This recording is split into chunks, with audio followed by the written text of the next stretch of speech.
안녕하십니까? 행복가정경제연구소의 김남순 소장입니다. 이번 시간에는 우리의 경제적 자유를 가로막는 요인 중 부동산과 빚에 멍드는 가정경제에 대해 알아보도록 하겠습니다.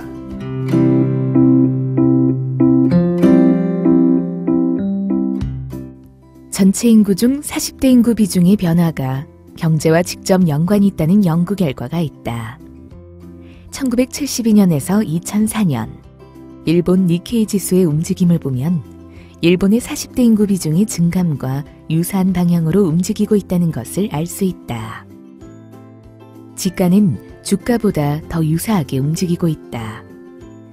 40대 인구의 비중은 경제, 그 중에서도 특히 자산 가격과 상당한 연관관계가 있다고 볼 수 있는 것이다.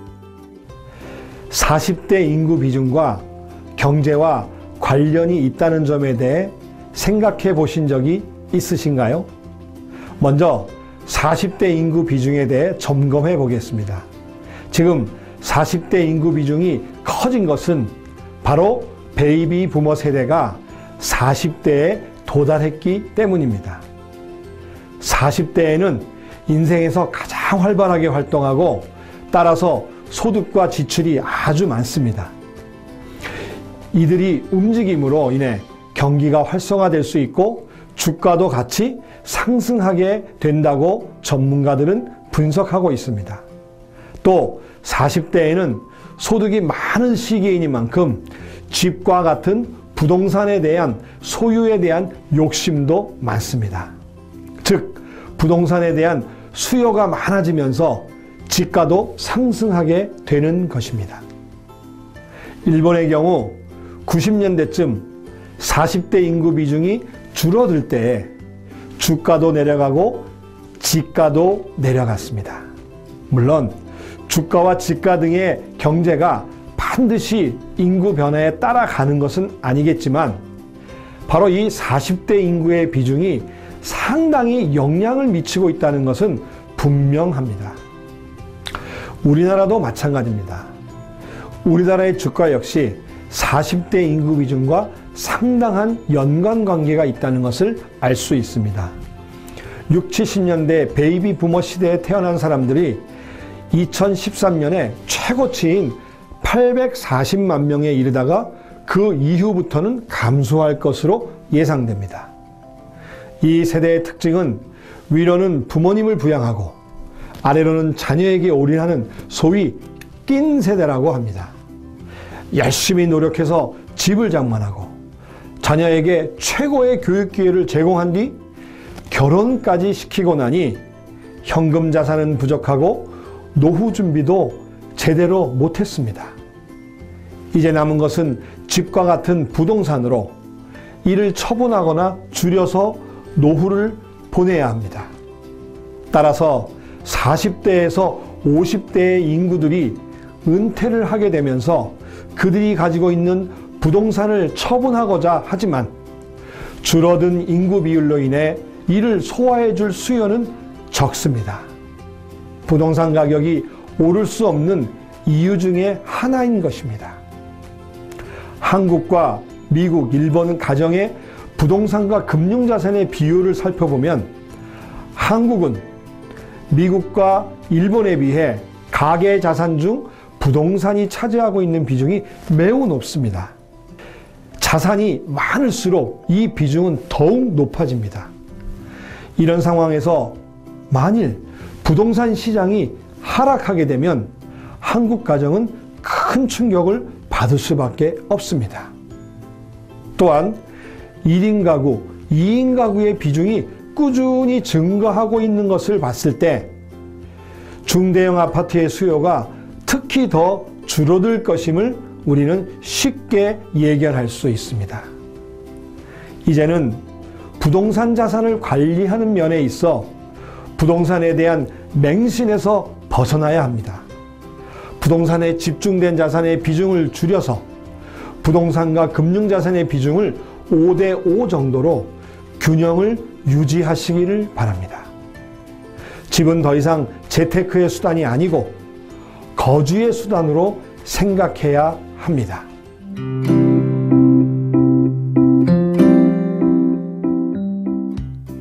통계청에서 조사한 2013년 가계금융복지조사 결과에 따르면 우리나라 전체 가구의 60.7%가 금융부채를 갖고 있다고 한다.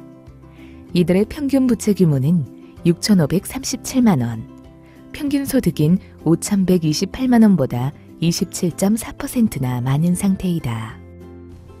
금융부채를 보유하고 있는 가구 가운데 원리금 상환이 부담스럽다고 응답한 가구는 70.2%, 아예 가계부채 상환이 불가능할 것이다 라고 대답한 가구도 8.1%이었습니다.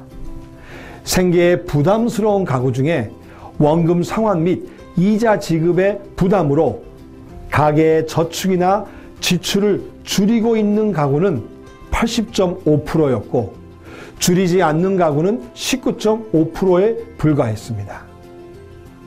또한 지난 1년 동안에 원금 상환이나 이자 지급 납부일을 넘긴 적이 있는 가구도 20.5%나 되고 또 1년 후에 부채 규모에 대한 전망에 대해서는 우리나라 가구의 70% 정도가 부채 규모에 변화가 없거나 증가할 것이라고 전망했습니다. 악성 채무가 늘어나면서 재무 건전성도 나빠졌습니다. 은행에서 돈을 빌린 비중은 74.5%로 전년보다 낮아진 데 반해 저축은행과 비은행 금융기관, 보험사는 증가했습니다. 은행권의 가계대출 금리 수준이 연 6, 7% 정도 하지만 저축은행 등 이금융권은 15에서 25%, 대부업체는 39%에 달합니다. 금리가 월등히 높은데도 이용했다는 것은 그만큼 신용도가 낮고 대출 상환도 어려웠다는 얘기입니다. 이와 같이 우리나라의 가정의 부채는 매년 증가하고 있고 그 내용 면에 있어서도 더 열악해져 가고 있는 것을 알 수 있습니다. 이러한 부채의 규모와 내용이 우리 가정의 경제적 자유를 가로막고 있는 것입니다.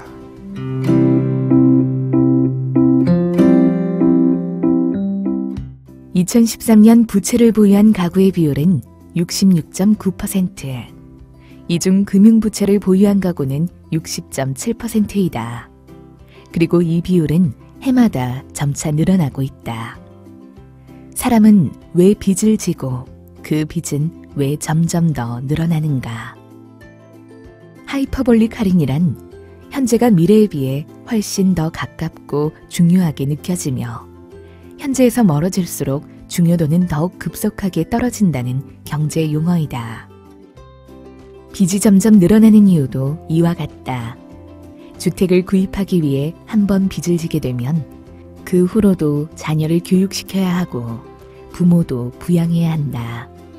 시간이 지날수록 빚을 갚기는커녕 빚이 점점 더 늘어난 상태로 노후를 맞이하게 되는 것이다.